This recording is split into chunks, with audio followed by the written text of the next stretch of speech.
for those of you who are joining in from the Central Division from Suba, Missouri, and also those of you who are joining in from the Western side. Thank you for joining us and welcome to this webinar, awareness webinar on the taxpayer request possession agreement.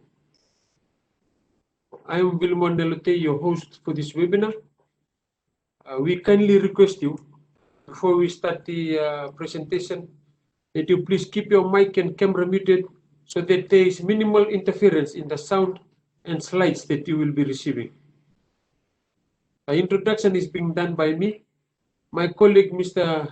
Yogesh Narain, will be doing the presentation and demonstration, followed by the question and answer session. Again, kindly request if you could please mute your audio button on the left of the screen and the video button right next to it. For Q&A session at the end of the presentation, please feel free to send us your questions through Q&A or the chat section during the webinar. As a reminder, this presentation is being recorded for learning purposes and future improvement. The panelists this morning are Mr. Yogesh Narain and myself, Mr. Vilmon Nelote. I will now let Yogesh start the presentation. Over to you, Yogesh. Thank you, Mr. Nelote. Good morning to all. So today our presentation would be on taxpayer request possession agreement.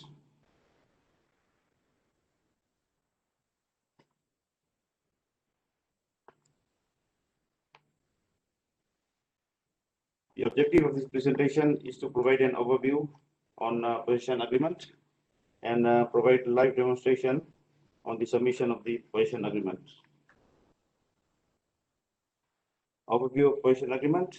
Under Section 29 of Tax Administration Act 2009, CO may issue an order for the recovery of tax that has not been paid by distress and sale of the personal property of the taxpayer.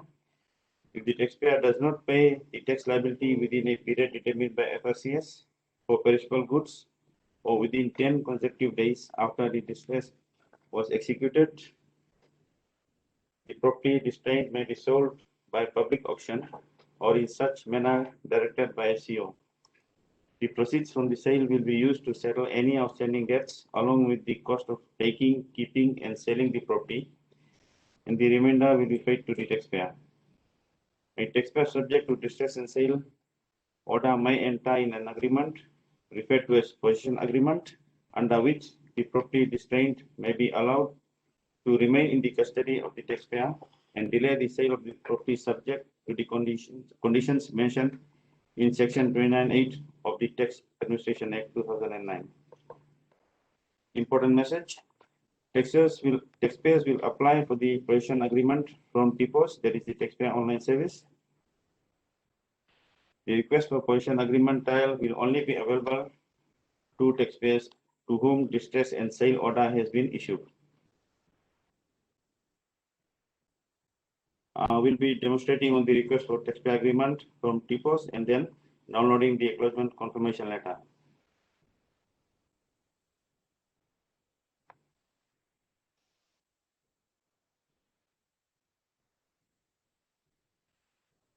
Okay, so you will need to log in from your TPOS portal with your username and password. Once you have logged in, right, the system will navigate you to the dashboard, and you will have to click on request.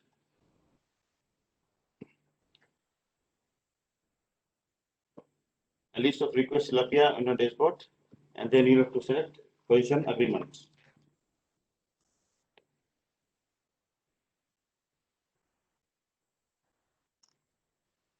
The system will then navigate you to the instructions page, where you will have to read the instructions carefully, right? And then click on the declaration checkbox. Then you will continue to the next step, that is the possession agreement. So here you will have the list of the inventories that will appear that has been entered by the taxpayer during the distress and sale order. Right? So then you will have to upload the documents. But before you upload the document, you have to save the form. Right? Once you save the form, you will be given a form model number. Right? So then you will upload the documents. You will have to click on this plus icon to add an attachment.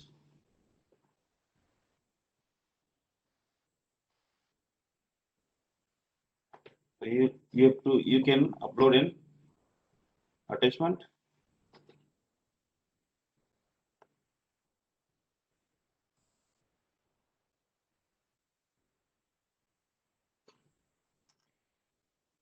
Once the attachment is uploaded, then you close, and then you'll have to enter in notes.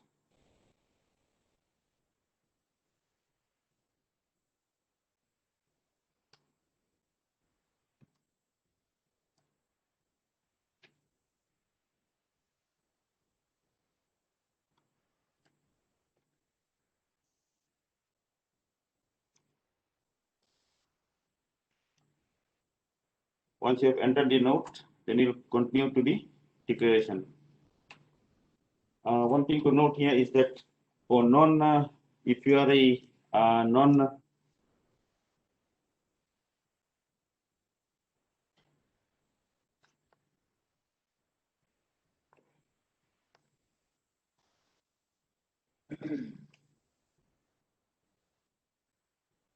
non-individual taxpayer, your TIN and designation field will be available for you to enter and select.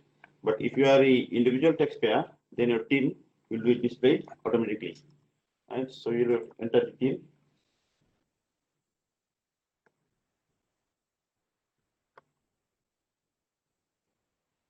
And then you have to select your designation. Then you have to click on the declaration, and then you will submit the possession agreement form. Once you have submitted, a confirmation will be displayed, and then you can download the confirmation letter.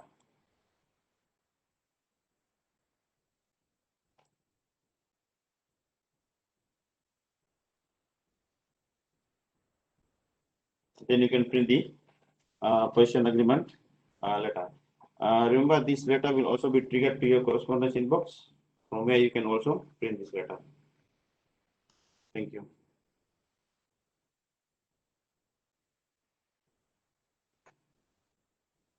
Now I will hand over to Mr. Narote to conclude. Okay, thank you, Yogesh, for all the participants out there. It's a very short presentation. Currently, this is not being used much by only if you are faced with the situation in terms of the distress and sale of goods, then you will be required to do a possession agreement. And just to show you that this taxpayer request will be available from the first quarter of 2021. So, so far on our chat platform and also on the question and answer platform, we haven't received any questions, but if you have any questions, please feel free to send us your questions, and the presentation video will be posted onto our FRCS website. You go to our services, Taxpayer Online Services. We have the video will be there within 2 weeks from today. So if you still have some issue or you want to raise a query, you can send in your email to after this session. We have another session in the afternoon at 2:30 p.m. If you want to go back and think about something and you want to attend again, in peace, then you can attend the session and also send it to the chat platform or the question and answer. So, ladies and gentlemen, thank you again for your participation this morning. We note that there are